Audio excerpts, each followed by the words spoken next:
खुलुमबाय स्टुडियाव दं आं राजीव बसुमतारी बे समाव बीपीएफ दोलोखौ लानानै मोनसे बिग ब्रेकिं आपडेट नंगौ बे समाव बीपीएफ दोलोनि मोनसे गिदिर खहा 21 नं सालबारि बियाबनि बीपीएफनि एमसीएलए जय मोसाहारि बिथाङा दिनै बीपीएफ नागारबाय आरो बीपीएफ नागारनानै बे समाव यूपीपीएल दोलोआव जगदान गिदिर खहा बे समाव बीपीएफ दोलोनि गिदिर खहा सासे सानै नङा जय मोसाहारि बीपीएफनि एमसीएलए जय मोसाहारिजों लोगोसे सा 3,000निबो बांसिन से 2,000 नङा 3,000निबो बांसिन बीपीएफनि मददगिरिफोरा यूपीपीएल दोलोआव दिनै जगदान नोंथांमोना नुना मोन्दों यूपीपीएलनि गोबां दैदेनगिरिफोरनि गेजेराव जय मोसाहारि आरो जय मोसाहारिखौ बेबा जय मोसाहारि बिथांनि गोरनायाव यूपीपीएल दोलोनि माखासे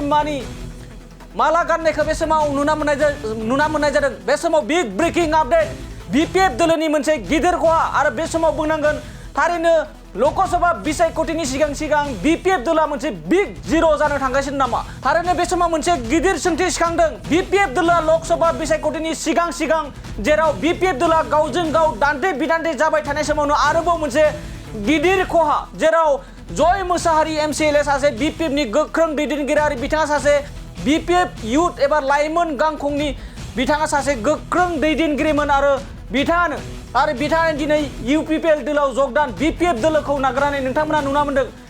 धनन्जय बिटिआरनि मावफुं सोद्रोमा धनन्जय बसुमतारी बिथाङा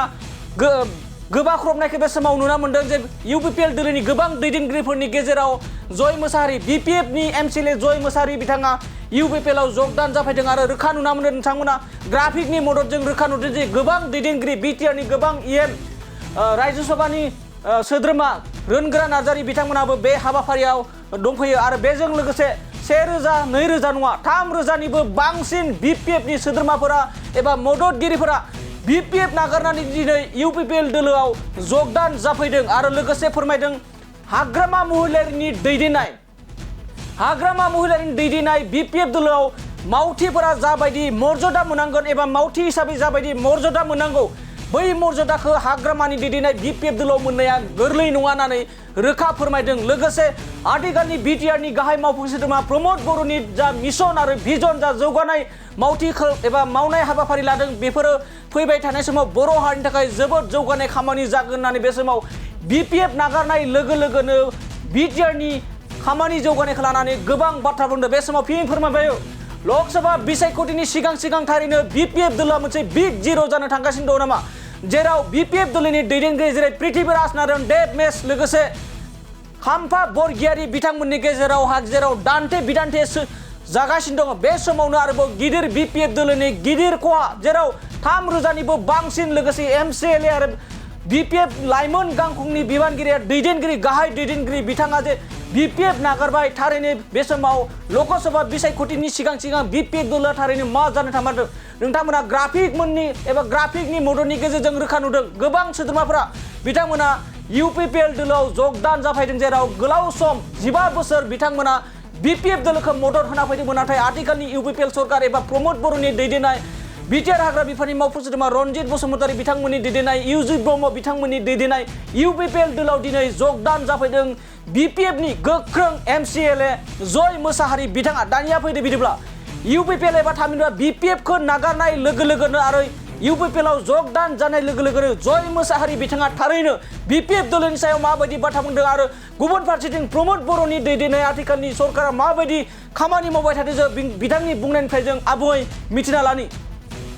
बीपीएफ हान्जानि मावथि हिसाबै जिथु कर्मी मर्यादा जि मोननांगौ बेखौ मोननो हायाखिसै आरो बे मर्यादाया एसे गोब्राबानो बीपीएफ दोलोआव बेखौ बिखंगतिखौ नुनो मोनदों आरोखि हाग्रामा महिला साराथ' आंखौ बिफा गुरु हिसाबै आं मावनायबोदोंमोन खिन्थु आं बिथांनि गोसोखौ जय खालामनो हायाखिसै आरोखि आं हिसाबै मा फोरमायगोन बीपीएफ दोलोखौ नागारनानै माने एक नम्बराव आंहा आंनि समस्तिनि रायजो राजानि जिथु आसा आकांक्षा बे आद्रा दंमोन नालाय खारन नोंथांमोना मिथिखागौ जाय गभर्नमेन्टआव थायो बिसोर सुबिदाखौ मोनो आङो गभर्नमेन्टआव गैयामोन बीपीएफ हान्जाया थ' आंनि एमसीएलए फान्डनि एलइडि फान्ड फैसाया एमसीएलए एलइडि फान्डनि परिमाना 50 लाख दंमोन आरोखि खिन्थु रुलिं पार्टिनि एमसीएलएफोरा 10 crores लागि मोन्दों प्रत्येक फेसआव आरोखि आं सान्दों 10 कोटि करि जुदि प्रत्येक फेसआव मोनोबा 50 लाखखौ निसय बारा मावनो हागोन आं बे सान्दों आरोखि आरो माखासे जोंनि रायजो राजा आफाफोरनि जिथु आसा आकांक्षा बे जेनेबा अरुणोदय PMK चैनल हक फिसा फिसा जितु सेल्फ हेल्प ग्रुपनि जितु अनसुंथाइ सोरां बिथांखि हमना ला आरो जिखिनि इउपिपिएल फालनिफ्राय जिखिनि मिशन भिजन डिक्लेयार खालामदों